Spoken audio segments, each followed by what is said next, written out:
all of you guys coming in today and taking the time to learn about EpiPen awareness and swarm management. So I have some handouts for you guys today. We'll start with EpiPen safety for beekeepers. I use, as resources, I use the University of Florida Honeybee Research Lab and the Epipens manufacturer website to create this. So I'll just go ahead and hand this all out. This is nice to keep on your fridge so that everybody in your household is aware of it. Now I would like to remind you all that according to the University of Florida Honeybee Research Lab, less than 1% of about 0.5, actually 0.4 to 0.5% of the human population is going to have a serious life-threatening response to honeybee stings. Say that again, Stephanie? Less than 0.4 to 0.5% of the human population everywhere in the world is going to have a life-threatening response to honeybee stings. And so that's why it's important to talk about it. Some of the signs that you're going to see when somebody has a serious, it's actually in 6 categories. So we'll go over, think of it as like hurricane, right? So hurricane 5 or category 5 is really serious. Well, the responses the human body can have is up to category 6. So the last 3 are pretty serious. The first 3 are local reactions. The worst that a 1 through 3 is going to get, which what is the most common reaction is you get stung on the arm, you're going to have swelling all over the arm. You know, when I first started beekeeping, I would get stung and I'd get stung on my forehead, my whole face would swell up. And it's not going to be the same for everybody. We're all different. And I just want to remind you, I'm not a doctor. I'm not an allergist. I'm not giving you guys medical advice. If you ever feel like your life or somebody else's life is being threatening, to call 911. And if you ever come into a case where you have to use an EpiPen, make sure to call 911 and hold this EpiPen with you after it's been used so that the medical professionals know what the dosage is that you used. I have a trainer pen here, and it's a very simple tool to use. The cap is blue, the bottom is orange, so the best way to remember it is blue to the sky, you pull that out, and orange to the thigh. You're gonna hit the front of the thigh. It does go through clothes. You have to make sure that there's no other obstructions like buttons, zippers, or anything else, but it will go straight through clothes. So you go ahead and count to 3, 1, 2, 3, as it says in the worksheet, and then you go ahead and release it. And it's as simple as that.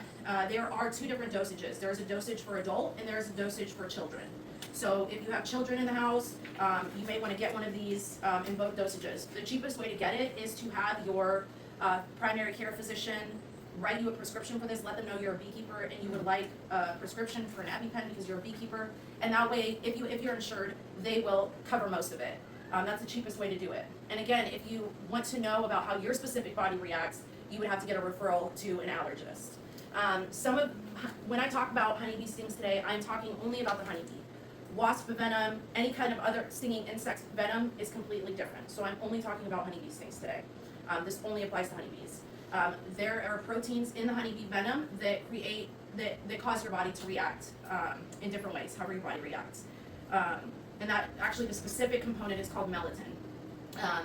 As this is a really great picture of a barbed stinger. All honeybees, if you guys want to pass this around, have a barbed stinger, and that gets stuck into the skin. She's going to pull herself off from the stinger, and that barbed stinger is actually going to keep pumping once she releases herself. So the quicker you remove the barbed stinger, the less venom you're getting.